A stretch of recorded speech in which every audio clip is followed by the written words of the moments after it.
Sir ಇಲ್ಲಿ. Sir ಏನು ಇದು ಮಾಡ್ತಾ ಇದ್ದೀರಲ್ಲ ಸರ್? ಮಳೆಗಾಲದಲ್ಲಿ ಸೊಳ್ಳೆ ಸಂತತಿಗಳು ಜಾಸ್ತಿ ಆಗ್ತದೆ. ಸೊಳ್ಳೆ ನಿಂತ ನೀರಿನಲ್ಲಿ ಸೊಳ್ಳೆ ಮೊಟ್ಟೆ ಇಟ್ಟು ಅಲ್ಲೇ ಸೊಳ್ಳೆ ಮರಿ ಮಾಡೋಂಥದ್ದು. ಸಾಧಾರಣ ಎಲ್ಲಿ ತಿಳಿ ನೀರು ನಿಂತಿರುತ್ತೋ ಅಲ್ಲಿ ಸೊಳ್ಳೆ ಮೊಟ್ಟೆ ಇಡುತ್ತೆ. ಸಾಮಾನ್ಯವಾಗಿ ಮನೆ ಒಳಗಡೆ ಹೂವಿನ ಕುಂಡಗಳು ಮತ್ತು ಫ್ರಿಜ್ಜಿನ ಹಿಂಭಾಗದಲ್ಲಿ ನೀರು ಸ್ಟೋರೇಜ್ ಆಗುತ್ತೆ. ಮನೇಲಿ ದಿನಬಳಕೆ ವಸ್ತುಗಳಿಗಿರುವಂಥ ಎಲ್ಲಿ ತಿಳಿ ನೀರುಗಳು ನಿಂತಿರ್ತವೋ ಆ ತಿಳಿ ನೀರಿನಲ್ಲಿ ಸೊಳ್ಳೆ ಮೊಟ್ಟೆ ಇಟ್ಟು ಮರಿ ಮಾಡುತ್ತೆ. ಆ ನೀರಲ್ಲಿ ಸೊಳ್ಳೆ ಮೊಟ್ಟೆ ಮರಿ ಮಾಡ್ದಂಗೆ ನೋಡ್ಕೊಳ್ಳೋಂಥ ಸಾರ್ವಜನಿಕರ ಜವಾಬ್ದಾರಿ ಆಗಿರುತ್ತೆ. ಆ ಕೆಲಸ ಮಾಡಿದಾಗ ಅಷ್ಟೇ ನಾವು ಡೆಂಗ್ಯೂ ಮತ್ತು ಚಿಕನ್ಗುನ್ಯಾ ಮಲೇರಿಯಾ ಇಂಥ ರೋಗಗಳಿಂದ ನಾವು ಮುಕ್ತಿ ಹೊಂದ್ಬೋದು. ಸೊಳ್ಳೆ ಮುಖ್ಯವಾಗಿ ಅದರ ಸಂತಾನಾಭಿವೃದ್ಧಿ ಆಗೋದು ಓನ್ಲಿ ನೀರಲ್ಲಿ ಮಾತ್ರ. ನೀರು ಬಿಟ್ಟು ಬೇರೆ ಕಡೆ ಎಲ್ಲೂ ಸೊಳ್ಳೆ ಮೊಟ್ಟೆ ಇಟ್ಟು ಮರಿ ಮಾಡುವಂಥದ್ದಿಲ್ಲ.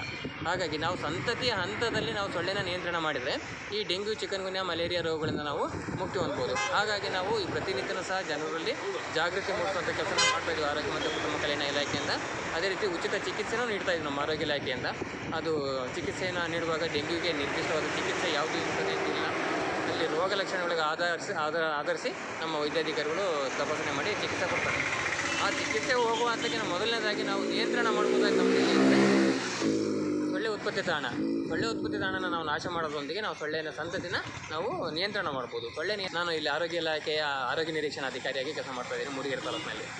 ಈಗ ನೀವು ಬಣಕಲಿ ಬಂದಿದ್ದೀರಿ, ಈಗಾಗಲೇ ಡೆಂಗ್ಯೂ ಜ್ವರ ಎಷ್ಟು ಪಾಸಿಟಿವ್ ಬಂದಿರ್ಬೋದು? ಇಡೀ ನಮ್ಮ ಮೂಡಿಗೆರೆ ತಾಲೂಕಿನಲ್ಲಿ 15 ಡೆಂಗ್ಯೂ ಪಾಸಿಟಿವ್ ಪ್ರಕರಣಗಳು ಇದುವರೆಗೂ ವರದಿಯಾಗಿದ್ದಾವೆ. ಅವೆಲ್ಲವೂ ಸಹ ಚಿಕಿತ್ಸೆ ನೀಡಿದ್ದೀವಿ. ಯಾವ ಸಹ ಸಾವು ನೋವು ಇದುವರೆಗೂ ಸಂಭವಿಸಿಲ್ಲ. ಇಲ್ಲಿ ತನಕ ನಿನ್ನೆ ಸಂಜೆ ತನಕ 15 ಡೆಂಗ್ಯೂ ಪ್ರಕರಣಗಳು ವರದಿಯಾಗಿದೆ ನಮ್ಮಲ್ಲಿ. ಸರ್, ಇದನ್ನು ನೀವು ಆಶಾ ಕಾರ್ಯಕರ್ತೆ ಮತ್ತು ಇಲ್ಲಿನ ಸ್ಥಳೀಯ ಇವ್ರ ಜೊತೆಗೆ ಸೇರಿ ನೀವು ಜಾಗೃತಿಯನ್ನು ಮೂಡಿಸ್ತೀವಿ? ಜಾಗೃತಿ ಮೂಡಿಸ್ತೀವಿ. ಇಡೀ ತಾಲೂಕಿನಾದ್ಯಂತ ಎಲ್ಲ ಕಡೆನೂ ನಾವು ಜಾಗೃತಿ ಮೂಡಿಸ್ತಾ ಇದ್ದೀವಿ.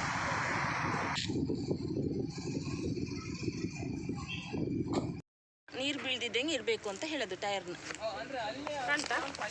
7 ದಿನಕ್ಕೆ ಸೊಳ್ಳೆ ಆಗ್ತವೆ.